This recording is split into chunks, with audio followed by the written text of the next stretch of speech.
You have to talk to people about what you're feeling. Just get it out. Don't feel shame because you're anxious. Don't feel shame because you're nervous, right? Don't feel shame because you're doubting yourself or you're feeling like an imposter. It's okay. Welcome to the Game of Her Own podcast, a podcast about women who work in sports. I'm your host, Jahaan Blake. After 15 years of working for 3 major league teams, including the Boston Red Sox, Los Angeles Dodgers, and the Chicago Cubs, I discovered the one thing I loved the most was helping women in sports shatter glass ceilings and take their seat at the table. I loved it so much that I made a business out of it. I have the honor of coaching high-performing women in the sports and entertainment industry and supporting them as they go after exactly what they want in their career. So if you are feeling tired of waiting on the sidelines, done being overlooked for promotions, and you're ready to pull ahead of the pack and take your career to the next level, girl, I'm here for it. I also created the Game of Her Own podcast to support you as well. We are here to share the stories of incredible women who work in sports and entertainment. These leaders and trailblazers will inspire you with their success and the lessons they've learned along the way to the top. Ladies, there is nothing like women empowering women. I am so honored you're here. I have a question for you. Do you ever suffer from anxiety? I'm going to be super honest with you today. I guess I'm honest with you every day, but I'm going to tell you right now, I 100% suffer from anxiety. God, as long as I can remember. I just didn't know what the name of it was when I was younger. Anyway, I'm going to tell you right now, I hate it. I don't really know anyone who does like anxiety. And on top of that, I'm an introvert. And also whenever I'm anxious, self-doubt shows up and I'm an introvert. All 3 things put together is a lot, right? It's like a perfect storm. I spent so much time running away from anxiety.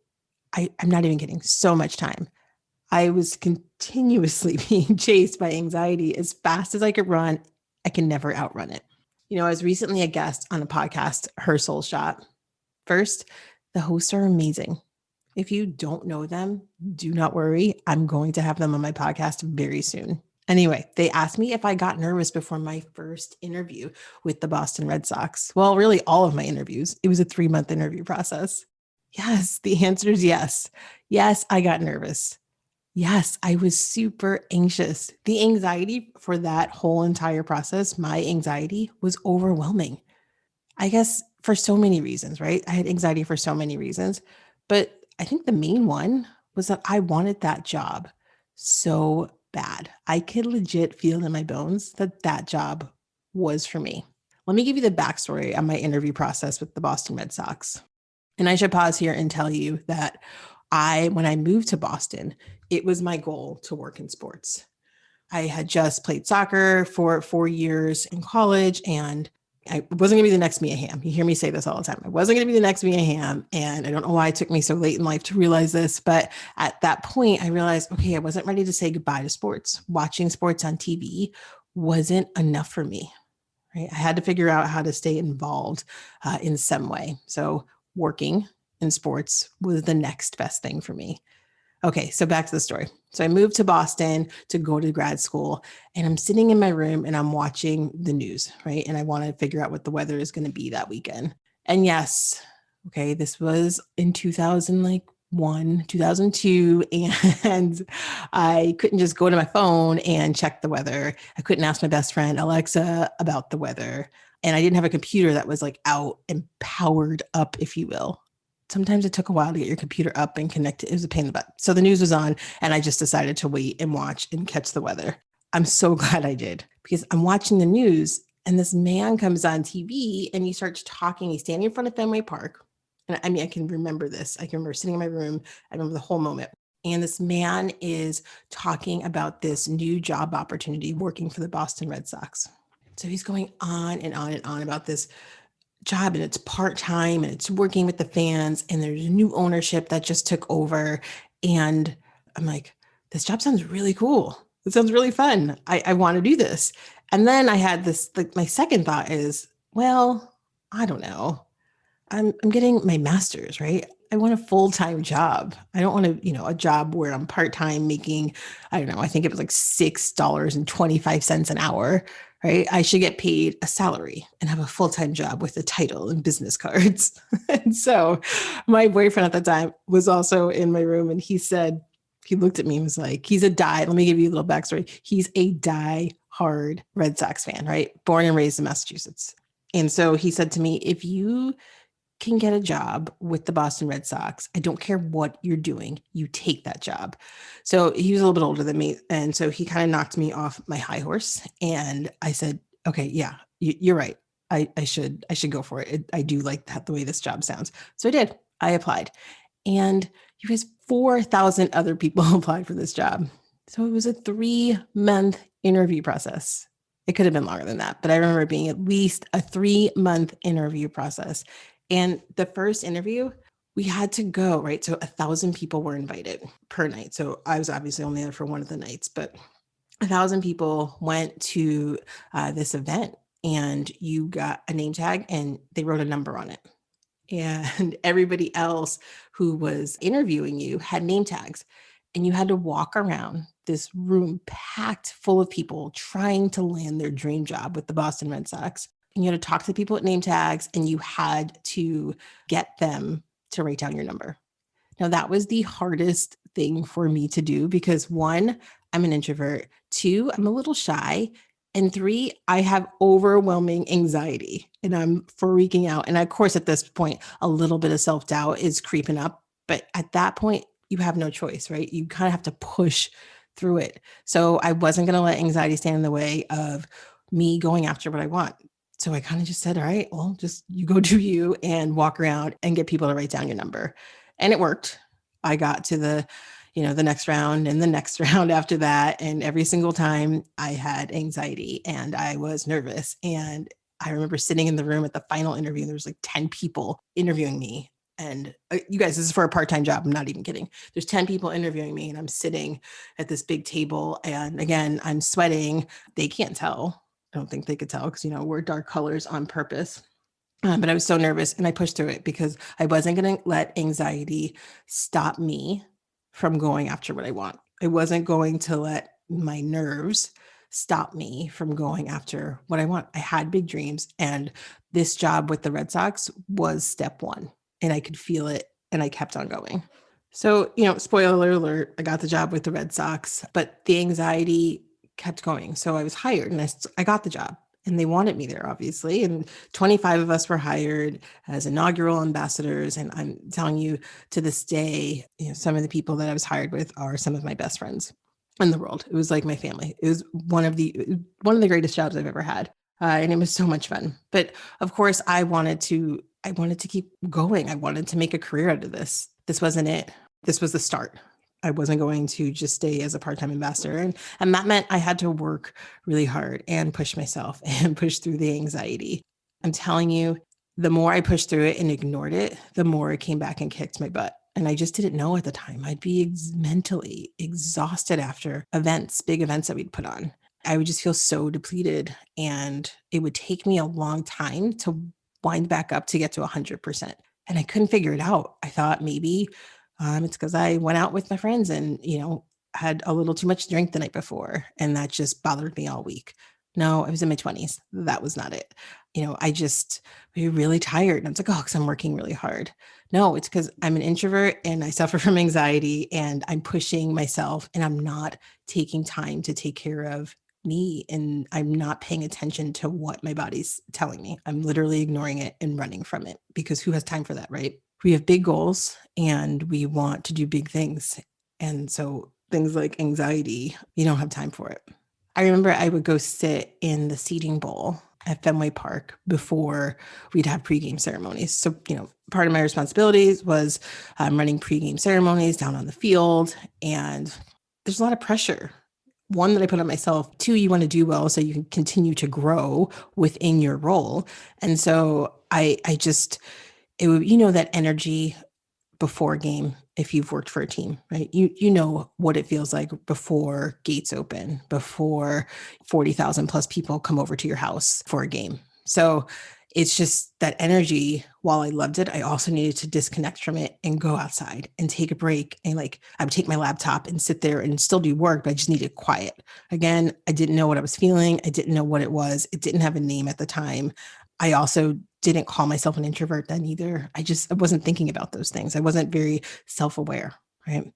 I just knew that I had work to get done, and the buzzing in the office was making whatever that feeling in my pit of my stomach worse. There was one time I kept trying to escape it. And finally, it just caught up with me. And my body was finally like, if you're not going to listen to me, I'm going to give you some bigger signs. This was 2008. We had won the World Series in 2007. So 2008, that means you have a World Series ring ceremony on opening day, which was incredible. The buildup for that is intense. And it was, I mean, I wouldn't trade it for the world. It was so much fun. But you can imagine the pressure that I'm putting on myself to make sure that everything's perfect, which that doesn't exist. We all know, but I wanted it to be perfect. And if I had to go back and do it all over again, I'd have that same feeling of perfection. So I put a lot of pressure on myself. And when it was done, I'll spare you all the long details in between, or maybe you can have a different episode on that. But when it was done, I remember like I was just exhausted. Remember how I said before, I would just be so mentally just drained and like my body would be done. And I just remember I was in my boss's office and I couldn't shake this one. I felt like I was getting dizzy here and there. I was sleeping, but I felt like I wasn't. I was exhausted, and my body couldn't go anymore. And I was just laying in her office on the couch and not on the floor, which honestly, if she didn't have a couch, I'd probably lay on the floor. So I'm just laying there, and someone knocks on the door, and it's the owner. It's our owner and our president. And they are just walking around saying thank you to everybody for all their hard work for the ring ceremony and stuff. And here I am laying on the couch. So of course, I immediately go into, oh my God, what do they think? I'm in here taking a break, laying on the couch. Is this what they think I do? Of course not. I mean, it's fine. I was fine, but I was super paranoid. Eventually, my boss had to take me to the hospital because I legit was like, I don't know what's wrong with me. And I think I'm losing my mind. I'm so exhausted. I'm so dizzy. I just get dizzy when I walk. So I went, and of course, when you go, you think, oh my God, there's something wrong. There's something wrong. Like, this is it. They're going to tell me like I have a brain tumor or something. And not to make light of brain tumors, but like legit, I thought there was something wrong with me. We go and they do all the tests and all the things. And I have such a wonderful boss. And she's sitting there with me, right? I know she has 1,000 things to do. And there's nothing. Everything came back. I am fine and healthy, like fine and healthy. What do you do with that? What do you do with that when they tell you you're fine and healthy, but you don't feel right and you can't figure it out? And they asked me if I was under a lot of stress. And I was like, well, I mean, yeah, who's not under a lot of stress when they are trying to execute a pregame ceremony, a World Series ring ceremony? And it's not like ours were these simple things. I mean, let's see. I think we had the symphony in the middle of center field. We were dropping banners the size of the Green Monster down the Green Monster. There was just so much to do. So yes, I was stressed, but they didn't give me anything. They just basically said, you're fine. Learn how to breathe. And that's it. Like, you're not breathing fully. Okay. Oh, what? What does that even mean? That's all they gave me. So I had a choice there. I can work and say, okay, I'm just going to focus on breathing, which meant nothing to me at the time. No one was talking about that or self-care in 2007 or 2008. Like, nobody's talking about it. So I was like, okay, I got to figure this out. And I will tell you, I'm going to give you some of the strategies I use to help now, right? I'm going to give you a lot of them, but I didn't use them all at once. I kind of had to figure them out slowly over the course of time. And I took them with me to LA because anxiety came with me to LA when I went to work for the Dodgers. And I took them with me to Chicago because anxiety came with me when I took the job with the Cubs. And let me be honest and be real with you guys. I still have anxiety. I'm just a master at managing all the things that come along with it. So I want to give you a bunch of strategies to help you manage anxiety, to help you manage self-doubt, nervousness, whatever you want to call it, whatever you are dealing with as you are trying to grow, because I know you are ambitious. I know that you are high achieving. I get that. And I know those feelings. So I'm going to give you some strategies that are going to help you power through without burning out and being exhausted and without having those things, self-doubt, nervousness, anxiety, overwhelm, get in your way. Okay. So the first thing that I tell this to everybody, I do it as well. I work with my clients on this is there's a couple of steps. Step one, get curious, right? Sit with your feelings and identify what you are feeling. Now, I know that sounds really simple, but the fact is, it's hard to slow down for us, right? When you have big goals, you have big dreams, it's hard to slow down and stop and do this, but it's going to help. It's going to help you get what's swirling in your head out onto paper. It's going to help you give those feelings of anxiety. You're just going to acknowledge it. I see you. Okay, I'm going to write these things down. So you write them down. And then you ask yourself, step two, ask yourself why you feel that way. Right here in this moment, when you're asking yourself why, you have to be real and honest with yourself and be vulnerable. Act like you're talking to a therapist, right? We're going to talk about that in a second, but act like you're talking, whatever, just get it out. Just be real. I'm telling you, once you write down what you're afraid of, write down what you think might happen. Just get it out on paper and get it out of your head. Now, the next step, step three, what's the worst that can happen? People say that all the time, and sometimes it drives me nuts. So here I am saying the same thing to you. But when you're with just you and you're paying attention to that feeling of anxiety, that feeling of overwhelm, it's a great exercise. So you're not talking to anybody else. You're not talking to somebody, your friend who doesn't get you and doesn't, well, your friends get you, but they don't understand that the work that you do, right? So step three, what's the worst that can happen? Can you survive it? Write it down. What's the worst that can happen? I'm telling you, once you get this out, you're going to feel better. Just got to work through it and just be honest. Write down what you think the worst thing that could happen. Okay, step four, after it's over, right? So whether it's your pregame ceremonies that you're running, a sales pitch meeting, you had to pitch a potential partner, a season ticket holder, whatever it is, right? When that thing is over, that thing that was causing you so much anxiety, write down what worked and what didn't. Three things that went well, and then why. Okay. Then write down three things that you want to improve for next time. This is one I love to dive in on step four with my clients, because at this point, when you get to step four, you're creating a playbook for yourself. You know what went well. Keep doing those things. And you know things that you want to improve for next time. We have to constantly evaluate the work that we're doing. So this is a worksheet that's on my website. Right? It's called Managing Self-Doubt. It honestly could be called Managing Anxiety, Managing Overwhelm, right? Managing Nervousness, any of those things. These work because I have been doing it my entire career. I have been working on perfecting it, and I have been working with my clients to do the same. Okay, a few other things that I recommend you do. Again, I had to learn the hard way. Once I did these, it's a world of a difference.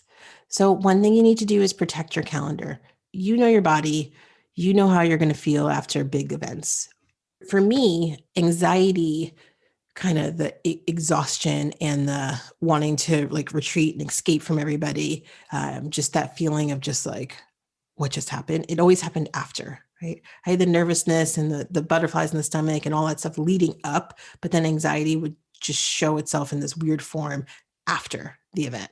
So for me, protecting my calendar meant, and I still do this, is after, right? So if I have a big interview coming up, which I do have one, and I'm sure I'll tell you guys more about that later, but I know for that, after that interview, I'm going to have to block off some time on my calendar, right? The next day, though, not like directly after. Directly after, I'm fine. It's the next day. I know that that morning will be a hard start for me. So I have to protect my calendar and I have to protect my energy, right? So you guys have to do the same thing. If you know that you have a big event coming up and you know hours before or the days before leading up to it, you could be a hot like mess, but a badass, but a hot mess at the same time. You can do two things at once, right? You just protect some time on your calendar. Make sure you take out time for you. right? Everyone keeps talking about self-care. Okay, dare I say that this is self-care as well. Just take a minute, whether it's just blocking off some time on your calendar for an hour so you have it to you, do it. It's going to make a world of difference. Make sure you say no to some things.